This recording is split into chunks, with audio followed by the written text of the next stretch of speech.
The Devastator, a twisted, alternate version of Batman, origin explored. Every superhero has that one big bad who defines their legacy, as much as their personal actions do. Mr. Fantastic has Dr. Doom, Spider-Man has Venom, and Batman's crusade against crime as a concept itself is never-ending. Though the figurehead of his rogues gallery is undeniably the Joker, till 1992, Lex Luthor was seen as the Superman arch-enemy, and then, with the death of Superman, and all anyone could talk about was Doomsday. The ancient Kryptonian nightmare tore through America in his debut Rampage, and is the first being who has actually managed to definitively kill Superman. His immense strength and terrifyingly adaptive physiology effectively makes him immortal, while giving him a Super Saiyan-sized power boost every time he dies. So, it only makes sense that Batman has a contingency plan for him, just as he does for the Justice League of America itself.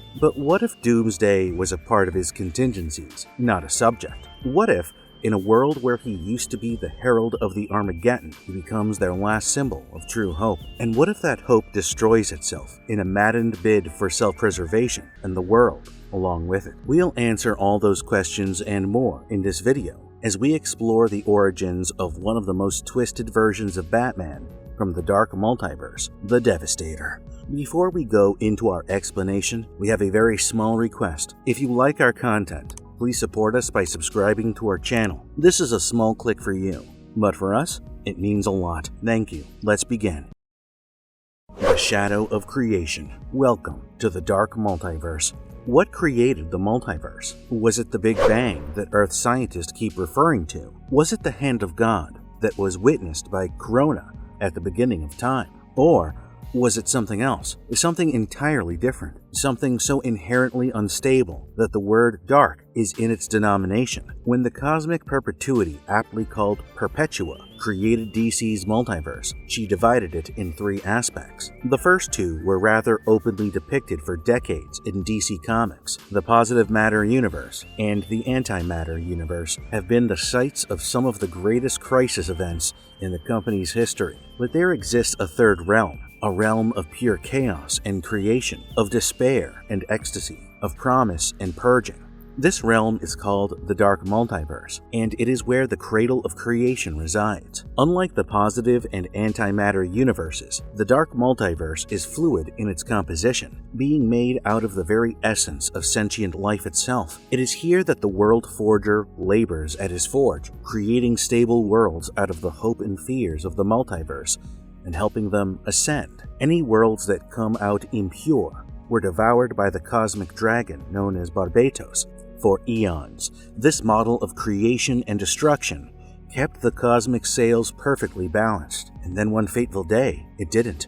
Barbatos turned on his master and slew him, upsetting the grand order of creation and unleashing a torrent of darkness on the conscious of creation itself. Without Alpius, there was no one who could regulate the energies of the Dark Multiverse well enough to keep rotten worlds from sustaining themselves beyond their intended existence. And in these shadows, the worst nightmares of the worlds above were given shape, form, and worst of all, purpose. For the worlds that now rose up in the cradle of creation were tainted, fashioned from the fears and paranoia of sentient life. And by that metric, Bruce Wayne is responsible for creating whole galaxies in the Dark Multiverse. And on one such world, he ends up having to face off against his best friend, confidant, and his personal savior from despair, Superman. The reign of tyranny on Earth, -1.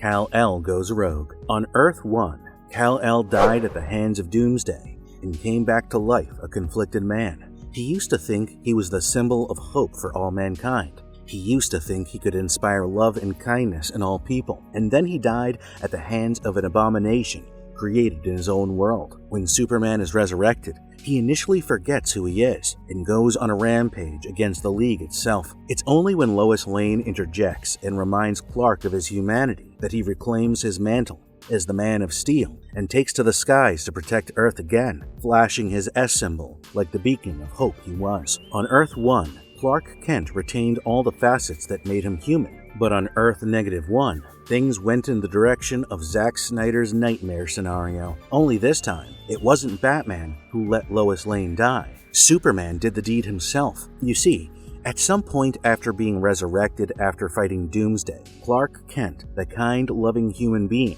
started giving way to Kal-El. He goes on a merciless tirade against everything that he deems evil on planet Earth. At first, his brutality is restricted to criminals and supervillains, but when he starts targeting civilians, the Justice League can't ignore his actions anymore, and he seals his own villainous fate by killing the one person he used to claim he couldn't live without, Lois Lane. Batman used to think that Superman represented the best of us, but after seeing what he did to the woman he loved, just to prove his own superiority, he lost all delusions of hope. Bruce Wayne armed himself with advanced battle armor and a kryptonite-tipped spear to confront the man he used to call his friend. But unlike Batman vs. Superman, Dawn of Justice, he doesn't have much luck standing up to him. The son of Krypton toys with Bruce, chastising him and mocking the League for ever thinking that Batman could beat him. Kal-El personally killed them for that slight. Now, as he stalks the man he used to call his closest friend, he asks him one final question. Does Bruce realize just how weak he is in comparison to him? A battered and bloody Batman lets go of the broken spear and barks at Kal-El that he's always known. He then presses a button and informs the Kryptonian that this would be the last time he would ever hurt him. Last resort. Doomsday. Batman becomes the Devastator. In the 2015 New 52 storyline, Superman Doomed, Kal-El's Bane escapes the Phantom Zone, but comes out a little different. Doomsday's evolutionary nature caused him to mutate after his last defeat, and he now had a virulent virus raging throughout his body. Exposure to the virus is the ultimate way of defeating Superman. Why? Because anyone who comes into contact with it is transformed into Doomsday. Kal-El manages to stop his mortal enemy's rampage through Earth, but is forced to inhale the virus-laden fumes being expunged by his corpse, thereby turning him into his worst enemy. On Earth -1, Bruce Wayne manages to replicate this virus after his universe's Doomsday is defeated. Bruce believed that Doomsday's unstoppable strength, coupled with his highly organized mind, would be the ultimate deterrent for the Man of Steel, should he ever go rogue. Turns out, he was right. After pressing that button, Batman is injected with his personal strain of the Doomsday virus, which transforms him into the only known entity to have ever killed Superman. As it spreads through him, it hardens both body and heart, giving Bruce the strength and resolve he needed to finally kill the tyrannical alien that was once his closest confidant. He barks at Clark after beating him senseless, taunting him about his own weakness. But after plunging his bony extrusions through Superman's heart, all Bruce Wayne felt was hollow nothingness and rage. Burning, searing, corrupting rage at his inability to stop Kal-El's rampage sooner. He could have stopped him sooner. He could have used the virus on himself way before everyone else had died. Or better yet, he could have shared it with the entire population of Earth to turn them all into Doomsdays. No one would have to be afraid of the Kryptonian then. As he was ruminating on this loss, and the progressive debilitation that the virus was inflicting upon his conscience, his world began crumbling around him. That's when the Batman Who Laughs arrives and tells him of another world. One where people still think that Superman is a symbol of hope. One where they don't know the monster hidden within his heart. One where they don't have the means to fight back if he does turn on them once again. The Batman Who Laughs points Bruce Wayne from Earth -1 in the direction of Prime Earth, and he joins Barbados' Dark Knights, rechristening himself as the Devastator. Prime Earth's final reckoning, the Devastator strikes. After Prime Earth's Batman's mantling is complete, the Dark Knights attack the various hometowns of the Justice League in a ruthless, coordinated assault. Coast City, Amnesty Bay, Central City, Star City have all been attacked, and a gigantic, malevolent mountain has appeared in the heart of Gotham City. Metropolis is in disarray as well, as no one is able to make any sense out of the events that are unfolding. But Lois Lane is the best journalist in the city, and she's committed to keeping the people updated with the truth. She's arguing with the Junior at the Daily Planet when she's visited by Bruce Wayne. Lois has been trying to keep herself together by distracting herself with work, but the truth is, she can't stop worrying about Clark. So, She asks his best friend where he is and whether he's okay or not. Bruce takes her hand and starts to tell her he isn't okay, and it looks like he might tell her the truth of the situation. But it turns out to be worse than anything we could have imagined, because the very next moment, Bruce calls Clark the problem, and it is revealed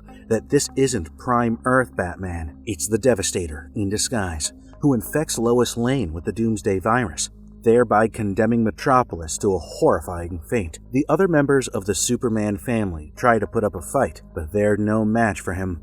They end up getting infected as well, and by the time Lois makes it back to her son Jonathan and locks him in a safety bunker, she begins to turn into that hideous primordial creature herself. The Devastator then attacks the Fortress of Solitude and lays waste to whoever remains to guard the place, including Green Lantern and the Flash. He steals the multiversal tuning fork that had been kept secure in the fortress since the Infinite Crisis, and flies it to Challenger Mountain in Gotham City, where he starts tuning it up. As the comic comes to an end, we see Bruce Wayne from Earth-1 launch into a hate-filled tirade against Kal-El, telling him he hoped that he could feel all the chaos that was happening in his world from the prison in the Dark Multiverse. The last panel of Batman the Devastator shows the multiversal tuning fork overflowing with malevolent energy, and Superman tied up next to corpses, serving as its cosmic battery.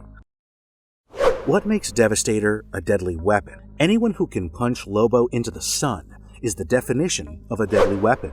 The original Doomsday was a violent creature who epitomized the concept of an unstoppable force, but he wasn't exactly smart. Doomsday had to die in order to adapt to his enemy's strengths, and his mind was rather unidirectional, being focused on hate and destruction. Bruce Wayne, on the contrast, has a highly organized mind that has earned him the distinction of being the world's greatest detective. He has trained himself to peak physical conditioning, capable of fighting for periods of time that would kill a normal human being out of sheer exhaustion. He's one of the smartest and deadliest individuals in the cosmos, despite being immortal. So when you put them together, you get pretty much the worst nightmare of all sentient life. A Bruce Wayne juiced up with Doomsday's powers. As the Devastator, Bruce has access to all of Doomsday's physical traits: superhuman strength, stamina, speed, and a sharp, bony physiology that makes him incredibly durable to hits. It also doubles as a good offensive tool, and Devastator can even use it as a summoning, conjuring entire fields of protruding bone, like he's Kimimaro from Naruto. Where he differs is in his fatality, and make no mistake, the Devastator is 1,000,000 times more deadly than good old Doomsday. With Bruce Wayne's intellect, he's able to adapt to his enemy's strengths on the spot, as demonstrated by the kryptonite mist he used to cripple his Earth's Kal-El. His virus is far more virulent and takes hold much quicker. And as if that wasn't enough, this infected behemoth can fly as fast as the Man of Steel himself. Put all of this together, and you have possibly the most lethal, sentient biological weapon to ever exist in the history of DC Comics.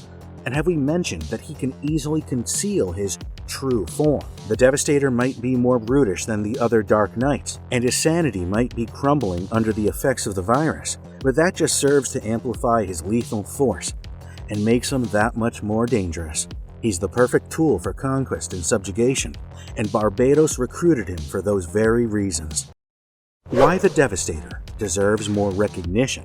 The Devastator holds a special place in our hearts, solely because he's a callback to the original DC multiverse. But that isn't the only reason he's worth your attention. This Doomsday-infected version of Batman embodies the yin-yang relationship the Dark Knight shares with the Man of Steel. Bruce Wayne considers Clark Kent to be his best friend and his closest confidant. He thinks of him as a symbol of hope and as the best of them all. He has been willing to sacrifice himself on many an occasion for Superman's sake, but he can never shake off those two fated words. What if? What if it was all an act? What if he snaps one day and realizes the life of virtue isn't for him? What if Superman becomes the tyrant Lex Luthor has always made him out to be? That's why he has contingency plans for Kal-El, and Devastator basically represents the worst-case scenario. There were a lot of ways in which Batman could have stopped Superman. Heck, even Zack Snyder came up with a clever way to put the two on an even peg with the kryptonite smoke bomb. Injecting himself with the Doomsday virus is a sign that Bruce Wayne has given up on playing nice and is now playing to win. and given the havoc he's able to wreak within a single one-shot tie-in issue, we can safely say that the Devastator deserves way more recognition as the spine-chilling freak of nature and nurture that he truly is. And if you liked our content, don't forget to leave a like and subscribe to us if you haven't already. Have a good one and be safe. Thanks, everyone.